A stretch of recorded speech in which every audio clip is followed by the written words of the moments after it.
Hey guys, Zero here with another Model Kit Monday, and today we are looking at a type of Gundam. This is the Gundam Origins high-grade Zaku II. Zero's finally got himself a Zaku. Alright, we're going to get this guy over to the table, crack it open, and take a look at what's inside. Sit tight.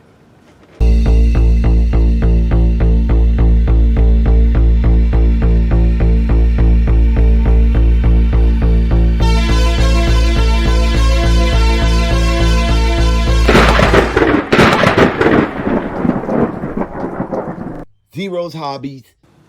Alright, here we go, man.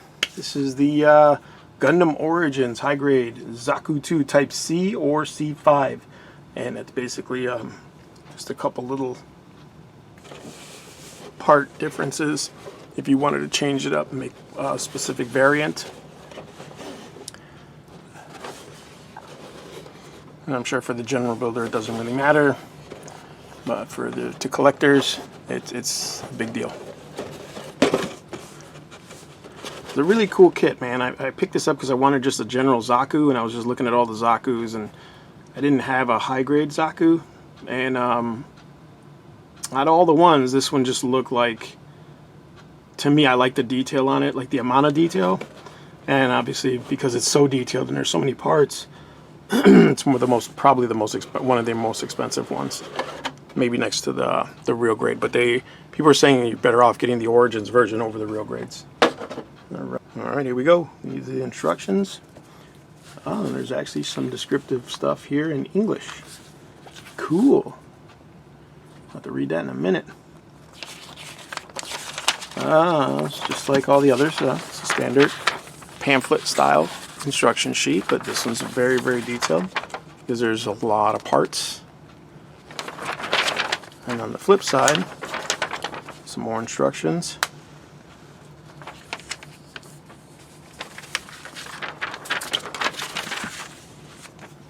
Okay, let's get a look at these sprues.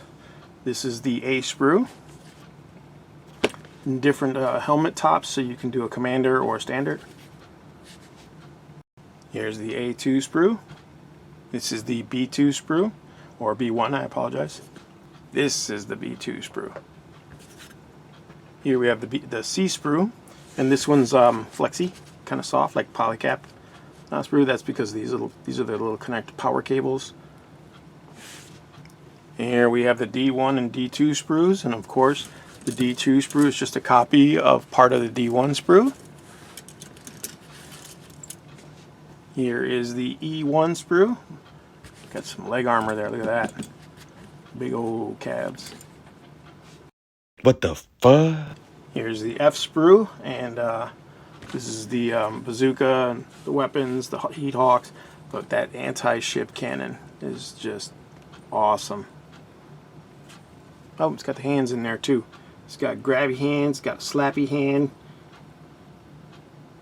holdy hand. Nice. There's the H2 sprue, and this is the Zaku, standard Zaku weapon or rifle. Here we have the polycap sprue. Not as many as like some of the others I've seen, but a lot of them have the same type of caps too, you know. And finally, we've got the sticker sheet, and these look like the peel-off stickers. Clearly, the camera eye, and then the weapon lenses. Okay, that is the Zaku II Type C and C5. Let's see if we can get this guy in the spinneroonie. We can take a better look at him. Sit tight, guys. Okay, here is the Zaku II from Gundam Origins with everything that it comes with. As you can see, it comes with a ton of stuff, man. You've got the anti-ship cannon, you've got the heat hawk on and closed. Then you've got the this little thing here is a flight stand or action base peg. You've got the extra helmet top with sensor for the commander type. You've got the Type C chest and side chest panels. The front panel, this little piece here goes inside one of the arms. I didn't glue it in. And then you've got a couple extra hands. You've got an open hand. You've got a trigger finger hand to hold the beam rifles. 2 extra magazines for the beam bazooka, You've got the beam bazooka with a third magazine. You've got the beam rifle standard. Then you've got the beam machine gun, which actually comes with a cable that connects to an extra backpack for the different type. I mean, this is a lot of stuff for a high grade kit. I mean, and you can see that it's just a bunch of stuff you can pose. Very, very posable kits too. All right, here he is with the beam bazooka. And let me spin this around here, and you can see he's got the extra bazooka magazines right there strapped to the armor. It's pretty cool. He holds it pretty good for the most part. And I do like that the chest collapses inward so that you can do that kind of stuff. Here he is with the beam rifle.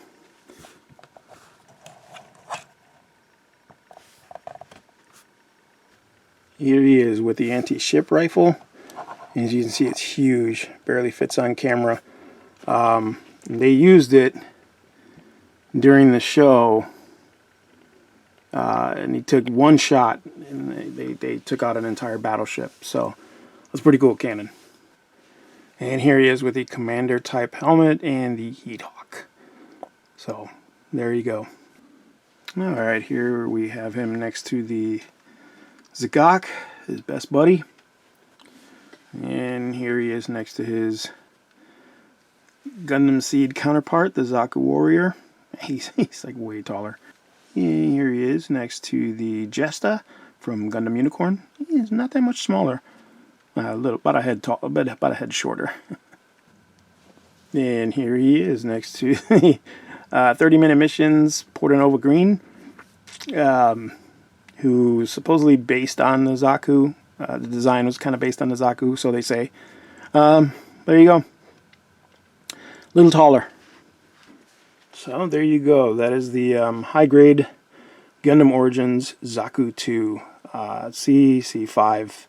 You can make one or the other. I'm not sure which one I made. I believe it's a C, but I pretty much stuck with the rule of cool, so whatever looked good on the model, I put it on there. But that's it, man. This is a really cool kit. Definitely worth the money. The detail alone, like the surface detail. There's another one, like a Revive, Zaku Revive, which is like more like the anime look, which is fine. It's cool, but I don't know. For some reason, I like the Origins designs. I like all the line work on the panel lining and all that stuff like that. So for me, it's just cool stuff to paint, and once it's done being primed and stuff. So there you go. Pretty cool kit. Definitely worth the money. A little bit more involved than a standard high grade, but not too complicated.